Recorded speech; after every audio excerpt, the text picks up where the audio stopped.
a warm welcome here in our studio in Serekunda. This is Star TV News with me, Maimuna Jufadera. In the headlines tonight, National Assembly approves the appointment of Bakari Sanyang as the Ombudsman. Gambians enraged by Minister Samate's revolution. Dynamic Sarahole Association distributes iftar at Kanifing Hospital. On the international scene, Thomas Taban resigns as Lesotho's Prime Minister. Libya's UN recognized government takes key airbase. Trump says he is taking hydroxychloroquine despite FDA warnings. Well, those were the headlines, and now the news in details.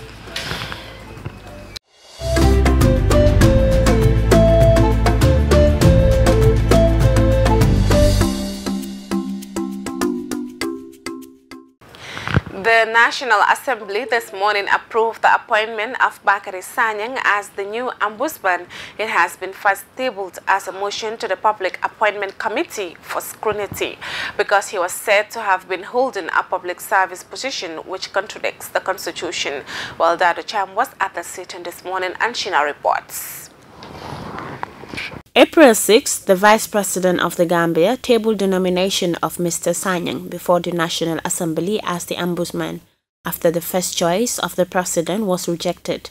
The appointment hanged in balance as parliamentarians referred the issue to Select Committee. As stated in the Constitution, a person holding a public serving position as MP or Minister cannot be appointed as an Ombudsman. This morning, the Public Appointment Committee presented a report on the confirmation of Mr. Sanyang not holding any public service position as of the time of his nomination by the President as an Ombudsman. The Vice President before the National Assembly expressed her gratitude on behalf of the President. She also promised that the government will continue to promote democracy. You can be assured of His Excellency Adam Abara's government of still emphasizing and strengthening the democracy that we all agree to live, the rule of law, and to work in a transparent and professional manner.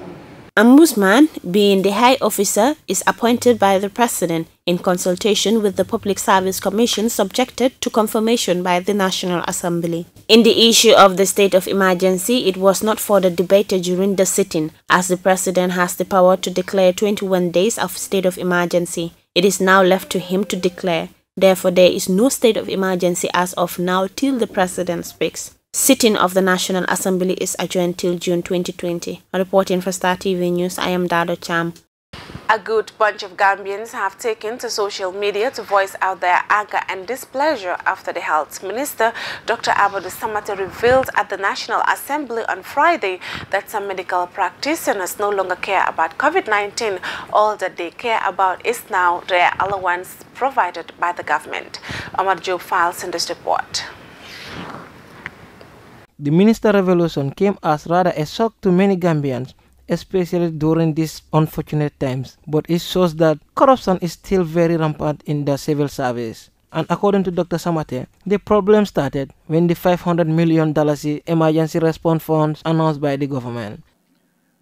The problem started, unfortunately, especially when the 500 million was announced.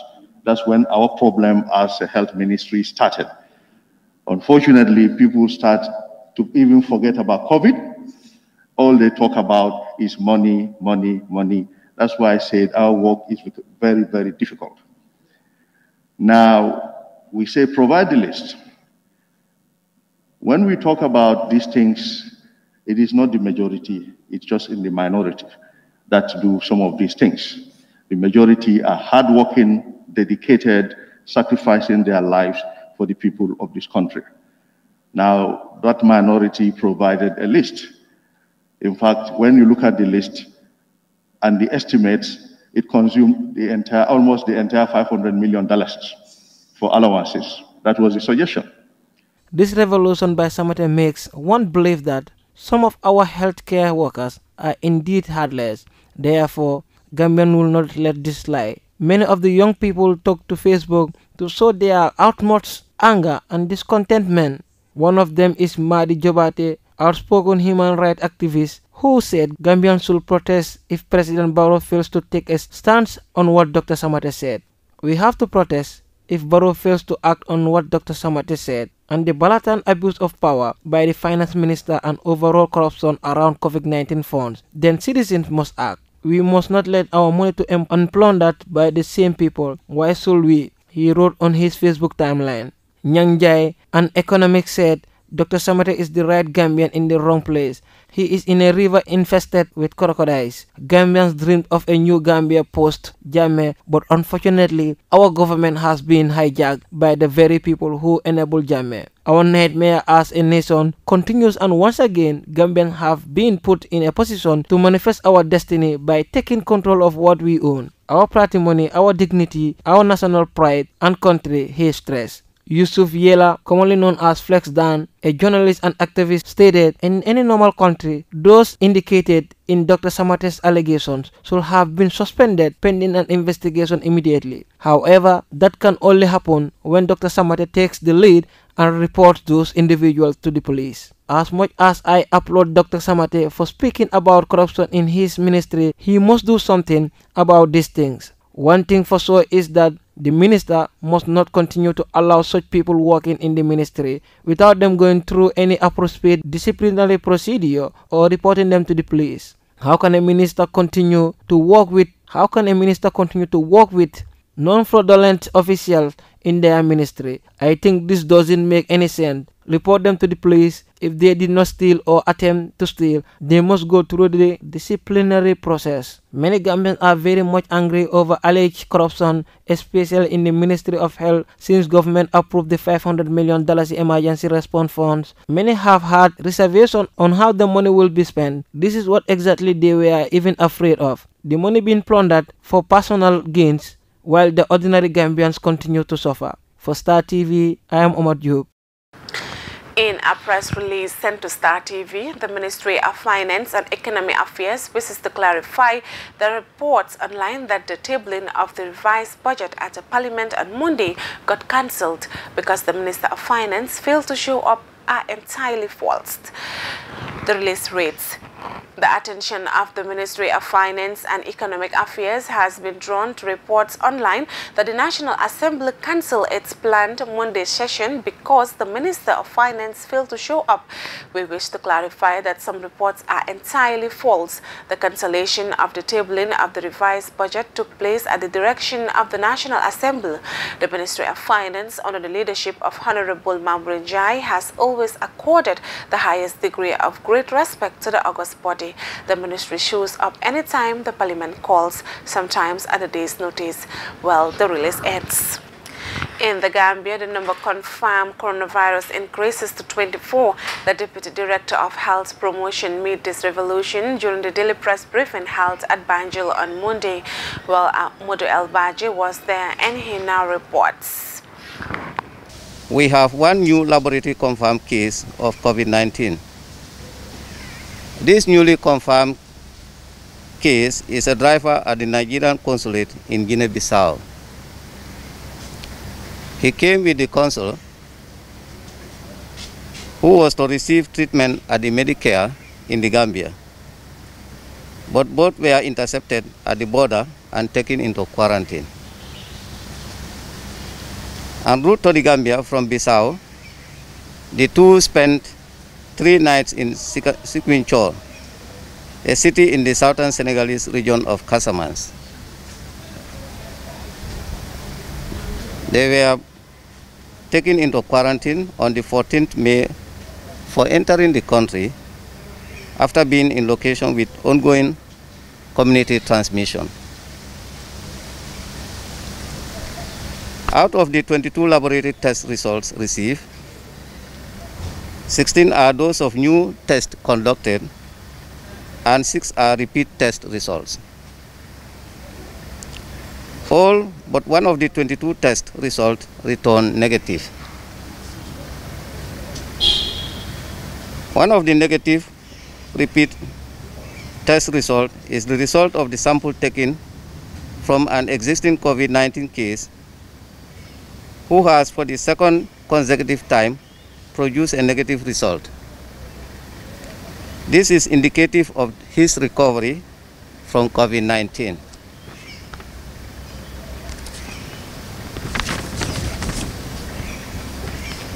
While 6 new persons were taken into quarantine, 21 individuals were discharged on testing negative for COVID-19 upon completion of mandatory period of quarantine. The country has 69 persons under quarantine, 10 active cases, and 1 probable case. The executive members of Dynamic Sarahule Association yesterday distributed iftar to patients and nurses at the Kanifing Hospital to help ease the cost of buying iftar in this Muslim holy month of Ramadan. Mate Sengor files in this report. Known for their valuable services in the holy month of Ramadan, since the launch of their annual iftar gift, members of the association easing the load of iftar expenditure to the patients on the sick-bed hospitals. Speaking at the event, the president of the association, Mohammed Fode Silla, said the association was formed to help the needy in times of difficulties. We came to the hospital.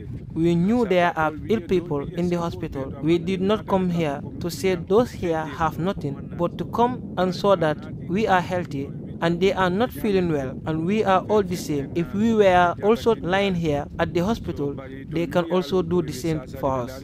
That's why we come to the hospital, so that they also know that they are not forgotten by people. Abdullah Jawara, secretary of the association, lamented that part of the association's aim is to care and share amongst the needy, especially those in the hospitals. But as an association, we deem it necessary that it is important to share and care. So today, that's what brought us to the Serekunda General Hospital to ensure that the little we have as an association, we share it with our fellow human beings, our fellow people, citizens. And some of them are here. It could have been one of us. So today they're here, tomorrow it could be us. So we believe in sharing and caring. So this is an association that took the plight, and whatever little they have to share it with the community and with the ordinary people. This association is some of ordinary people, but with extraordinary qualities. They always put in their dialysis, their buttocks that they have together to make a difference in the life of other people. Mr. Juari further noted that as the hospital belongs to the community and sickness is inevitable, they deem it fitting by supporting the hospitals and urge people to help, because if one is hospitalized, the higher percentage of feeding is done by the individual, which is challenging at times. Musa Bajeha, the PRO of the association, said they are grateful to give ITFA at the hospitals, and this will be the association's 7th annual ITFA since the inception of the association, and he shed light on why the association chose to go to the hospital. We are very happy today because every year we do this. When we enter the last 10 days of the Ramadan, we give out iftar and make a Quranic competition among youth from different schools. But this year, we were not able to do that due to the pandemic coronavirus. Speaking on behalf of the hospital management, Sidi Bojang thanked Dynamic Sarahule Association for coming to support of the hospital at a time of need and called on others to emulate Dynamic Sarahule Association. Reporting for Star TV News, I am Mate Sengor. And we now look at the news beyond our borders. Lesotho's Prime Minister has resigned after months of pressure over murder allegations. Thomas Deban coalition fell apart in Parliament last month, and he was asked to step down by the end of this week to make way for a new government. Taban is suspected of conspiring to murder his former wife. His current wife has been formally charged with murder. They would deny any involvement in her death.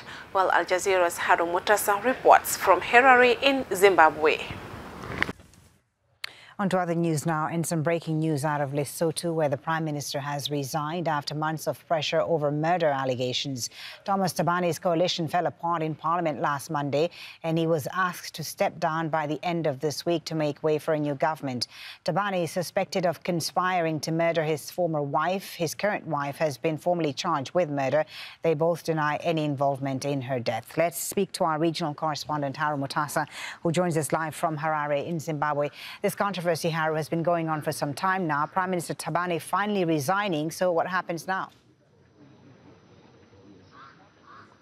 Well, he's formally handed in his resignation to King Letsi III. The king could ask him to stay on as a caretaker prime minister until a new prime minister has been sworn in. That person will likely be Finance Minister Majoro. He's 58 years old. He used to work for the IMF. He's liked by supporters of Tabani, and he's also liked by people who don't like Tabani. When it comes to the army, political analysts say they'll likely remain neutral. They haven't really had to deal with him, and they feel that they will be willing to work with him if Majoro becomes the prime minister. Tabani has been saying for a couple of days now that this is not a resignation. He's simply retiring because he is too old, but he's been under a lot of pressure because he's alleged to have been involved in the murder of his former wife, and the current wife has been charged for that.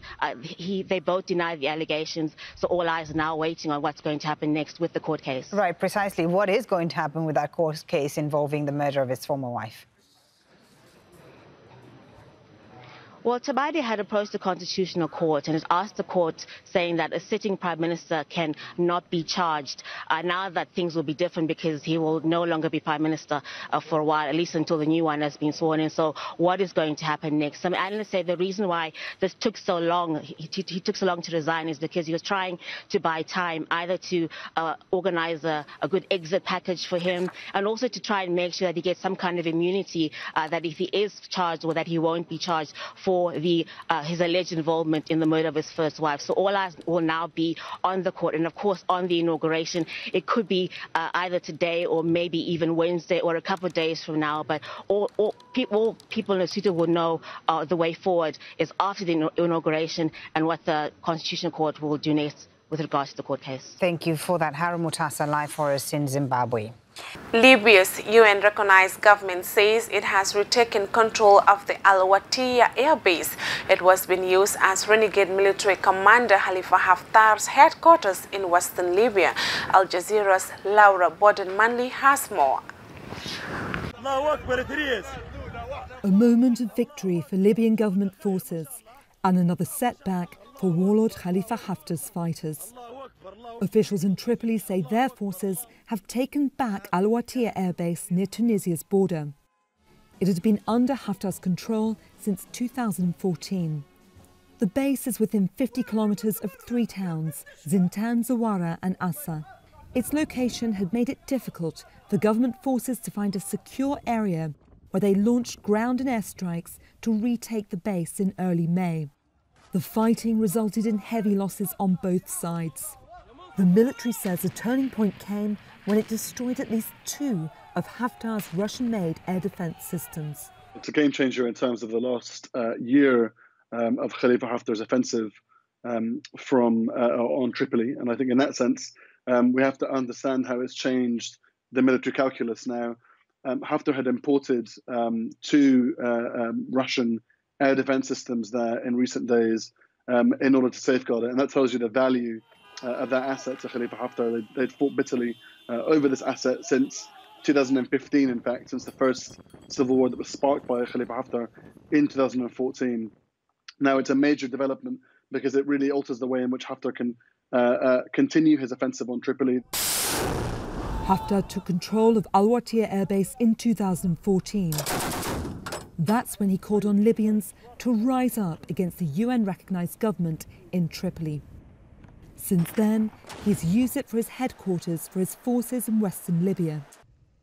Haftar has been launching strikes there since April 2019 to support his offensive to seize control of the capital.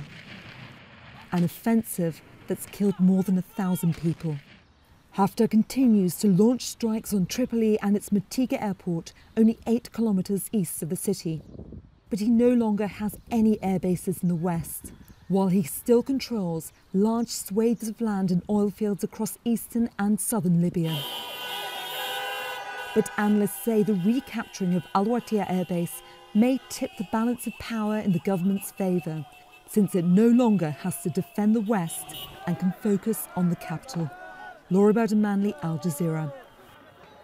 U.S. President Donald Trump says he is taking a drug called hydroxychloroquine to ward off the coronavirus, despite the widespread medical advice that it is not useful in treating COVID-19 and can even be harmful. hydroxychloroquine is used to treat malaria, and a leading government immunologist testified to Congress last week that he was removed for raising doubts about the medicine's efficacy. Trump continues to test negative for COVID-19. Al Jazeera's Heidi Ju Castro reports from Washington, D.C., the U.S.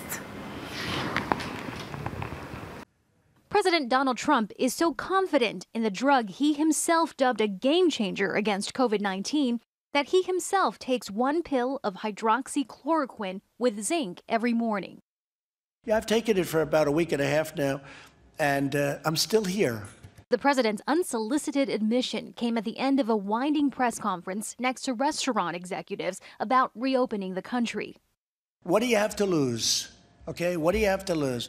That's despite no evidence of the drug working to prevent infection, and Trump's own Food and Drug Administration warning against using hydroxychloroquine to treat COVID outside of an emergency hospital setting. A leading government immunologist testified before Congress last week that he was demoted after doubting hydroxychloroquine's efficacy. We also knew that there were potential safety risks with chloroquine to cause irregular heart rhythms and even in some cases death. A greater portion of U.S. military veterans who took the drug to treat COVID-19 did die, according to a government study, as compared to fellow COVID patients who did not take hydroxychloroquine.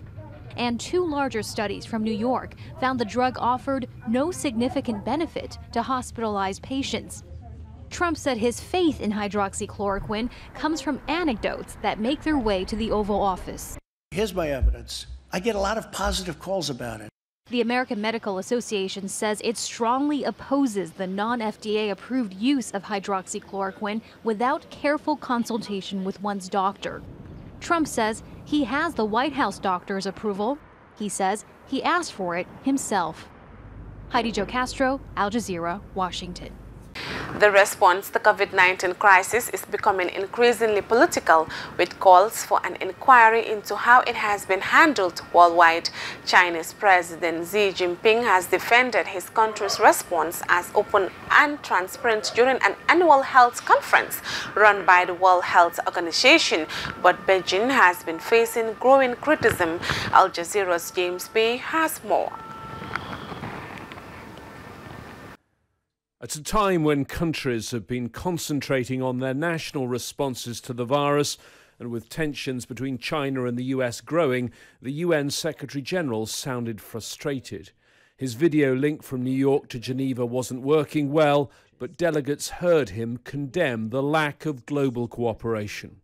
Nous avons vu des expressions de solidarité. We have seen talk of solidarity, but very little unity in our response to COVID-19. Countries have followed different, sometimes contradictory strategies, and we are all paying a high price for this. Many countries have ignored the recommendations of the World Health Organization. As a result, the virus has spread throughout the world and is now heading towards southern countries, where it could have even more devastating effects, and we risk new peaks and waves. Many nations want a full inquiry into the response to the virus, including its origins in the city of Wuhan. The issue has become increasingly politicized, with President Trump suggesting it may have been man-made. In his address, China's President Xi supported the idea of an inquiry, but with very clear limits. China supports the idea of a comprehensive review of the global response to COVID-19 so that it's brought under control, to collect experiences and address deficiencies. But he wants the World Health Organization in charge of any inquiry, and it's the WHO under its leader Dr. Tedros that's been condemned by the Trump administration for its poor response, and in particular being too close to China.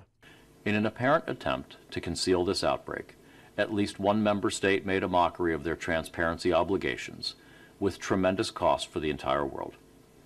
We saw that WHO failed at its core mission of information sharing and transparency when member states do not act in good faith. This cannot ever happen again. The status quo is intolerable.